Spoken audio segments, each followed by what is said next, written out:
I'm Dr. Jaclyn Chasse, Vice President at Emerson and Wellevate and a naturopathic doctor myself. I'm so grateful to be sitting again with Michelle Strasburger. Michelle is Emerson's HR director. She's a total rock star. She's been in businesses big and small, and really I can honestly say that like everything I've learned about being a manager has been from you.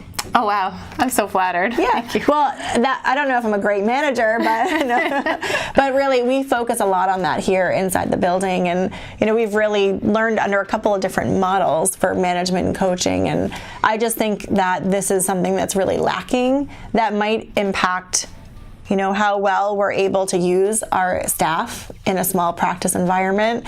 Are they doing enough? Are they doing the right things? And also retention. I think a lot of times people lose good people because they're maybe not managing them the way they need to so that employee can really be happy at work. So this is a juicy topic. It is. It's a heavy topic. Heavy topic. But I think it's one of the most important. And, I'll start by just kind of sharing. I was in a management role in my practice. I started as a solo practitioner. I bought a practice, and then I brought on other clinicians, but they were all independent.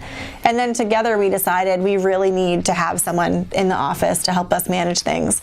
And then we moved into a bigger environment with multiple staff. And, the management of people, and I would say like direct staff, but also kind of management of all the other independent people is really hard. It's really hard. And I think it's actually harder in a practice environment than it is in a structured organization with like a formal org chart like we have here. And a lot of it, I think, comes down to just expectations and what are the expectations of what you have control over and what you don't, and what you're supposed to be doing and what you're not. So I learned so much from being here, and I'm hoping that we can share some of this with the practitioners who are listening, because I'm guessing that if you're here, it's probably because management keeps you up at night, and it's really hard. Is it hard for everybody? Yeah, I would say leadership is a journey, and I've been in a leadership position, I don't want to say how many years, but a long time. You're still young and beautiful. I'll date myself. And I think there's still things that I face as a leader that it causes me to pause and say, wow, I don't know how to respond, and I don't know what to do, and I think that's okay. And I think we put a lot of pressure on ourselves as leaders to know the answers and to be that, not know it all, but I'm supposed to have all the answers. And when you don't, it's a scary place to be, and it can keep you up at night. Yeah, you're like the authority. Like you're supposed to be able to know how to do it right. And everyone turns to you to do it right. And that's a lot of pressure. Right. Yeah. So, Michelle, you certainly are instrumental in like helping create the structure of how we run things here at Emerson. And whenever someone is overperforming or underperforming, it comes to you to help figure out how to manage the situation. So you've probably seen it all. And then also, I think if it's okay for me to share, Michelle's husband's also a lawyer and a small business owner, so she probably does a lot of his HR coaching too for John, helping John get it right. And I'm sure that a lot of his challenges are very similar to what like we as small business owners face too. Yeah, I mean, I've worked in like the last film, both Fortune 500s and in small organizations, and being a leader, it's the same. Right? You have the same challenges. You have to develop people. You have to have difficult conversations. You get to have great opportunities. I got an email yesterday from one of my former employees, and she said, "I'm so thankful because I'm here today because of you." And so you get those great moments that just lift you up and say, wow, I love leadership. And then you get the moments that go, ugh, doesn't make me feel good. Yeah. So let's talk a little bit first about what are the qualities of a good manager or a good leader. I like how you call it leadership instead of management. What are really some of the key things that like we need to have as people to be able to be good leaders within our organizations? My favorite definition of a leader is somebody who has followers. It seems very basic, but you have to have a vision, and people want to know where you're going. And it starts young. I heard somebody say, my son was a leader in kindergarten, a carpet leader, to go to the carpet, and he had the kids following him because they knew where he was going. He was going to the carpet. And do your people know what carpet you're going to, where you're going, and what your dreams are? So you have to have that vision. I think it's important, and you have to be able to communicate that. And I also think as a leader, having understanding and empathy as well, because every employee situation is different, and you need to be able to understand and assess things differently. That's a great point. So let's talk a little bit about the fundamentals. When it comes to working with a team, what is it that the team needs? And the things that come to mind for me are, communication, and what are the best ways to communicate in that kind of environment? Is it in a group? Is it one-on-one? Is it both? Let's maybe start with that. I would say both. So I've heard some statistic, and I don't know where it came from, but you have to hear something 13 times before you retain it. So just saying it in a group or just saying it in person is not going to be effective. Some people communicate better actually over email. So you can tell them and the person says, yes, okay, sure, and then you never hear from them again. But if you sent them an email, they would have followed up on it. So really understanding how those individuals on your team like to communicate, because everybody comes to the table differently. In my team, I do a weekly huddle with them on a Monday morning of what do we have to attack this week. And HR, just like a practitioner, is very different because things change by the minute. But we try our best of saying, this is what I have to tackle, and this is what I need from the team. And it sets us off on the right foot where we're all on the same page. And then throughout the week, I have one-on-ones with the individual folks, and that seems to work for us. So that's a pretty good cadence, generally, like a team meeting once a week, and then one-on-one meetings once a week with staff. Yeah, okay. And tell me a little bit about how we can best make sure that each member of the team is really doing the best that they can for our practice and for our businesses. I think coaching is a great skill, and people toss coaching and mentoring kind of around together. And they can be simultaneous, where you're sharing your stories, which is mentoring to get somebody, when I was in that position or when I was there, especially if you're mentoring a younger practitioner. But coaching is really getting somebody to think differently. So instead of somebody coming to you and saying, how do I use the copy machine, and you make the copies for them, you actually push them to use the copy machine, so that they're not coming to you for answers. They're actually figuring it out on their own, kind of teaching them to fish and not giving them the fish. Now, we've talked before a little bit about the balance of kind of control as a, especially as a business owner. You want everything to go a certain way. What are the ways that we can kind of reflect in ourselves when it comes to coaching? Because it sounds like if you're teaching someone to fish, within us, there has to be a little bit of letting go in order to let that happen. And, are there any tips or tricks you've learned when, they're just not doing it the same way that you might? And when do you speak up and when do you let it go? It's hard. It probably depends more on your personality. Can you tell I struggle with this? I have to, myself as well, when somebody comes to me with a question, I have to give myself a trigger to say, don't answer, right? Because it's so easy to just say, here's the answer and spit it out. This is what I would do. Or you're doing it wrong because this is the way I've always done it. And push it back on them. Why are you doing it that way? Yeah. Walk me through your process.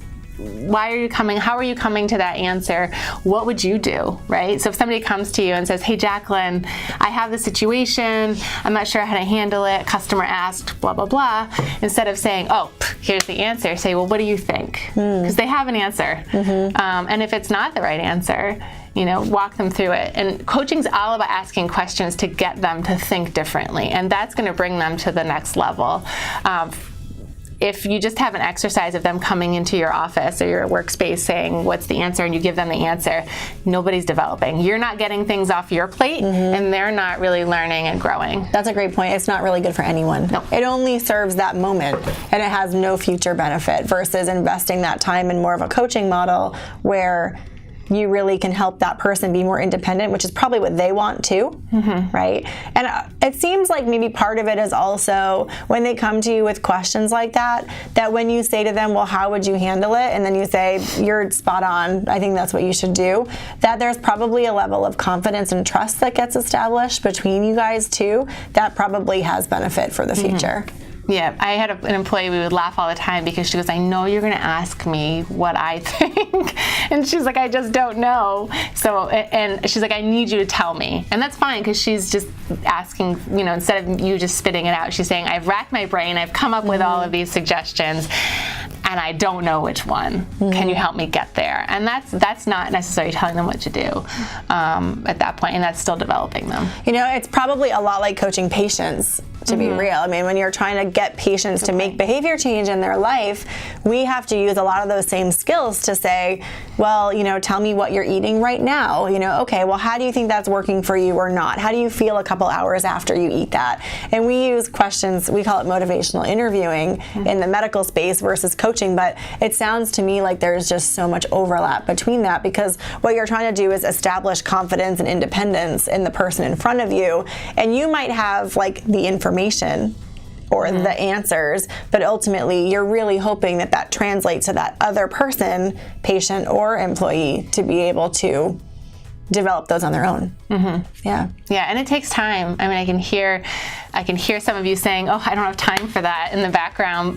But the more you do it, the more independent that person is going to be, and the more time you're going to earn on the back end. It is a huge time commitment, and I think that is a big challenge in the short term. But it's an investment. Coaching is definitely an investment in people, and people want that. Now, it used to be where our parents and grandparents worked for a company for 30, 40, 50 years and retired from the company they started working at. And now the average tenure is about 3 years for employees. And so the more you show that you're interested in their growth and their potential, and you're coaching and developing them, the longer they're going to stay. Okay. Well, that is a great transition to really my next question, which is, setting goals. I think when you mentioned like being able to share your vision, I think a huge gap for a lot of leaders and followers, associates, employees, whatever you're calling them, one big gap is that people aren't clear on what they should be doing or what their priorities are. And I think priorities are such a big challenge in a busy, bustling practice. So that's something that I think we do here really well, is really formally setting goals. We do it on an annual basis here. And I'm hoping that you can share a little bit about that, because this was really your process that you implemented because you felt like it was important. So can you tell us a little bit about goal setting and how that would translate into a smaller practice environment and what you get out of that? And then we can talk about how to do it. Yeah. Having that vision, like I said before, is really important, but the employee also wants to know where they're going. And so that's the whole goal setting process. So what are we going to focus on this year? And in many organizations, they use the term cascading goals. So we have this goal as an organization to grow so many times, and then that cascades down through the organization. So how do I, as your office manager or your receptionist, support that goal, right? How do I fit into that puzzle piece? And that's what you're really trying to tell them. And so we have a goal template that we use, and it's actually very conversational between the employee and the manager. So the manager will talk to the employee at a one-on-one and say, okay, it's time to set goals for next year. Why don't you start and take a stab at it, so that you're not just telling them, here's what I need you to do. You're actually getting their perspective. And then you come together and you talk about it and you set goals. It's a great way to get buy-in as well, because they're saying, well, I took part in this and I told Jaclyn that I wanted to do X, Y, and Z, and it's there, so I have to live up to it. And then I would also check in with them very regularly on the goals and make sure they're refinable, because things change so often. So we look at our goals quarterly and we refine them quarterly, because things may change. That goal may no longer be relevant because we are taking a different direction, or we just need to focus on this. So that goal needs to be weighted heavier. Okay. So we can share the goal template. I think that would be a humongous benefit, and it's really nice. And I can tell you about some of my favorite things about it. But I think first, when we talk about cascading goals, so goals for a practice might be around like how many new patients you want to add to your practice next year, or it might be revenue driven, or it might be customer satisfaction driven, or it might be that you want to shorten the length of time it takes to go through some kind of process, like for labs to come in and for them to get put into a chart and then reviewed by a doctor. There could be all different kinds of company-wide or practice-wide goals. But I think you're right that each individual wants to know how their contribution is going to help us as a team reach the practice goals. So really kind of drawing that corollary is important. I would also say too that you want to tell them, or you want to define what done looks like. Because it's so easy to keep going and saying, or just checking the box and saying I'm done, and it's not done So yet. one of the things we do is we say, what does it look like physically or on paper? What does it look like when you meet the goal? What would it look like to under meet it? Yeah, what are the minimum thresholds? And then what does it mean to like knock it out of the park? What would it look like if you delivered 130%? So what does it do to like really define that for each staff member? What does that do for them? Because then they know when they're done. Right. Then they know if it's a project, or they know when they've achieved it, or they know how they have to get there. And they know that if I do this, I'm going to achieve my goals. But if I do this, then I'm really going to impress my boss, or I'm going to blow it out of the park. So I'll just speak a bit to that in my own experience of that goal tool, which we'll share, because I think that definition of what it looks like to be successful and what it looks like to achieve that goal is really key. And I've found it difficult sometimes to define that, especially for something that's ongoing, like successfully answering the phone and fielding questions from a customer or from patients, because it's ongoing. So what are the ways that you can quantify what it would look like? And that's something to think about. And it's a lot of work at the front end, but the nice thing is at the back end, it makes it so much easier, because when you're reviewing someone for how successful they've been in the role, really, there shouldn't need to be a lot of discussion around it, because you see what happened. You can compare it to the sheet, and when that person comes in to sit down and review with you, hopefully you're both on the same page, because you've already defined it. You know what the outcome is. You know, I've found that it saves a lot of work on the back end, and it makes the review process so much easier. Right, because it also quantifies it. So instead of a manager picking a number from 1 to 5, 1 being you're not performing and 5 being you're excellent, it's very arbitrary and saying, I think you're a 3. And this says you did it or you didn't do it. And it makes it much cleaner, and you've both agreed to it. You've both come to the table and said this is important. And it's very hard to dispute that, because you either did it or didn't. And then for achievement levels, I would look at those metrics that you mentioned earlier. Is it revenue driven? Is it time to process claims? Did you reduce that time by X percentage? Is it a customer satisfaction rating? Or things like that. Yeah, and thinking about how you might quantify that. Like if customer satisfaction is important, maybe doing an end-of-year survey of your patients through SurveyMonkey or some free tool to help to get some numbers in there that allow you to track over time how someone's doing, versus that more subjective view, which in my experience, whenever you're subjectively rating someone of like, oh, you met or you didn't meet expectations, then there becomes like an argument of, well, I think I did, and you're like, well, I don't think you did, and then you have to defend yourself, and when it's not specific at the outset or measurable at the outset, it becomes a lot more challenging later. Yeah. Well, let's talk a little bit about, we've talked kind of generally about coaching and about goal setting. Can we talk a bit about what to do when someone's underperforming? I know this is not everybody's favorite topic, but I'm sure that some of you listening are probably sitting in this situation. Maybe you've communicated it and maybe you haven't. So let's start with, how do you even initiate a conversation when an employee's really not meeting your expectations? I would first make sure you're setting the expectation. So have the expectation set, and then have a follow-up. Regular feedback is really important, and the more timely, the better. It might be that you see it in the moment, right? And if there's customers there, don't address it. Pull the person aside. Hey, do you have a minute? And pull them into your office and say, I just saw this. Tell me about it. Why did that happen? And go into detail. Explain the impact. So this is the behavior, then explain the impact. So I witnessed you yelling at a customer. Hopefully that doesn't happen, but I witnessed that. The impact on that is that we may lose that customer, right? And that one of our core values is to maintain our customer relationship, so we can't lose our customers. And then restate the expectations going forward. If you get frustrated with a customer, come into my office. I know we say that a lot as leaders. If you're frustrated, come in and talk to me and yell and scream and vent.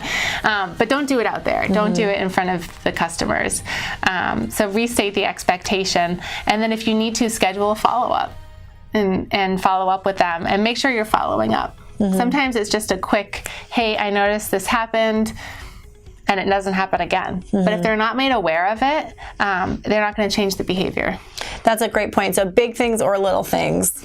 Make sure that the expectation is clear. I think we do have to ask ourselves first, are we responsible for this by not letting them know what our expectation was, right? When it comes to having that tough conversation, you're going to love that I still remember this because it was one of the coaches that you brought in that put something in my head that I still use as a mantra before I have to have any difficult conversation with a team member. And what I say to myself is, with love in my heart and care and concern for the business, you know where this came from? And I think about that and I have it as a mantra, with love in my heart and care and concern for this business, you know, and it really puts me in the place of like first empathy and compassion and understanding that sometimes we have employees that are going through difficult things personally that might make it tougher to do their job, or, you know, you never know, you just don't know. But care and concern for the business, meaning that it's my job to be a steward of our organization, and that means I have to have the tough conversations. And explain the impact and also do it with compassion. So that's kind of my mantra, is with love in my heart and care and concern for the business, I need to talk to you about this, you know. I love that. And whether I say it out loud or just internally, it really helps me to like get in the right frame of mind to make sure I'm direct and I'm addressing what the impact is, but I'm also doing it with compassion. Yeah, I feel like we owe it to our employees to give them feedback, that it's important, and we're letting them down as leaders if we're not doing that, because they don't know. And feedback both on the positive side and constructive side. So when they're doing something great, wow, I just noticed this is exciting, thank you for doing that, because that reinforces the positive behavior. Now, can we talk a little bit about like generational changes and what helps employees be happy? I know that's a whole other video. I know, maybe we do need to make this a separate video, but any like quick tips? Because I do feel like, you know, if you have a staff person who's like, I know we can't talk about age, but like, you know, you have a staff person who's older versus a staff person who's new in the working world, it seems like there's a little bit of a difference in expectation or in what they need to be happy and successful. I kind of straddle that. So I don't know that I have a firm understanding of either, but can you just briefly touch on what you think some of those key things are, or maybe how things have changed? Yeah, so there's in different generations, and this is the first time ever that we actually have 4 generations in the workplace. So it is a hot topic in HR and talent engagement. But there's a lot of talk of the millennials and what the millennials are bringing to organizations, because they are now making up the majority of our workplaces. And if you think about how a millennial grew up, if you are one or you had one, it used to be, you know, that they were at play dates or they were at school, and after school they were at after school programs, and then they would play sports or whatever, and they always had somebody along the way telling them what to do and what not to do. And then they come into the workplace and we say, okay, here's your desk, here's your computer, here are the keys, drive. And nobody telling them what to do. And I'm not saying you have to tell them what to do, but constantly be in contact with them. So if you're giving them a project, how do I break that down? Right? What are the steps? Let's break it down together. Doing the coaching. It used to be performance reviews were done once a year, and now it's really turning into getting rid of performance reviews and just having conversations on the spot. So when they do a presentation, or you know they do something in that moment, ask them, how do you think that went? What were your learnings from that experience? And the more you do it, the more you get comfortable with it. And even though it might be, oh my gosh, that was horrible, that presentation was horrible, they know that, right? And so ask them, how do you think that went? What was the feedback? What could you do better next time? So that it continues to develop them and grow them. And then you always are on the same page every day. That seems to be a big thing, you know, really making sure that you are seeing the situation the same way. We're the baby boomers on the traditionalists, if you still have some of those in your organizations, they just want to work, right? And they want to work here till retirement, and no news is good news. And so if I don't hear from my boss, I'm good, and I'm just going to keep moving on. So it is a big difference in communication and communication styles. Yeah, there seems that the millennial generation, they want more feedback. they want to know what they can improve on. They want to be patted on the back when they do a good job. And it seems like sometimes if that communication is missing, that leads to a gap in satisfaction in their role too. Even if they're like getting the work done, if they're not getting the conversation around it, there's a piece that's missing for them oftentimes. Yeah. So let's wrap with another kind of big topic, which is compensation. Now, I've seen among my colleagues, and I think a lot of us have felt this way, where we feel almost hijacked by the employee or by the staff person in a small environment, especially if it's someone you really rely on. Like, say you have an office manager who's great, and you feel like you're paying everything you can, but they come to you and they ask for a raise. Or maybe they don't, but you want them to know they're valued, and so you almost self-hijack by thinking you should be giving them a bigger raise than maybe you should. So can we talk a bit about how do we level set and like kind of get real with ourselves and with our team about compensation? There's a lot of resources out there that are free. I wouldn't use that as the truth, because there's some weighting out there, some self-reporting, but it gives you a good grounding and saying whether you're totally off on compensation or you're kind of in the ballpark. And for office manager jobs, they're so different from company to company. So when you go through your recruitment process, gauging what people are asking for will give you a good sense of what you should be paying, talking to your colleagues too about what they're paying and what's fair in the marketplace. Typically for increases for merit on an annual basis, if you do those, the market right now is about 2 to 3%, where it's really small. And I remember when I first started working, I was getting 10, 15% increases, and that was kind of the norm. And that's really changed to more of a cost of living adjustment. So, I would have a conversation with the employee. So find out where their head's at. What are they looking for? They might just say, look, I want to make 20 cents an hour more, or I just want a little bit more flexibility at the end of the day. Can I leave at 4 instead of 5? And maybe you don't have to give them any more money. You just let them leave at 4 instead of 5. Yeah, sometimes that reward can be different than monetary. Maybe they want education or access to a new opportunity or more vacation time or something that you might be able to better accommodate versus a salary increase. Yeah. So use those coaching skills, ask questions, find out why, what they're looking for, what does that look like for them. Awesome. Well, I think we could probably talk all day about coaching. It's a learning process, and I think just reflecting back on what you said at the beginning, like we are all on the pathway to becoming better leaders, and it's an iterative process. So if you screw up, and you know you will, don't be too hard on yourself. What are some resources that people might have? Do you have any favorite books, or do you recommend that they find a coach to actually help them talk through the challenges they have, or maybe just our peers? Any good recommendations?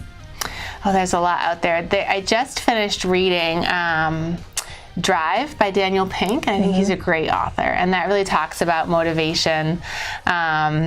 There's I think it's called the 1 Minute Leader, and that talks about coaching and development as well. So there's some great resources. If you just did a Google search on coaching, there's a ton out there. And we read the book, The Art of Coaching. I don't remember the author's name, but it was a very simple concept that had like stepwise fashion of how do you have these kinds of conversations. And I still go back to pieces of that as well. That was a useful book.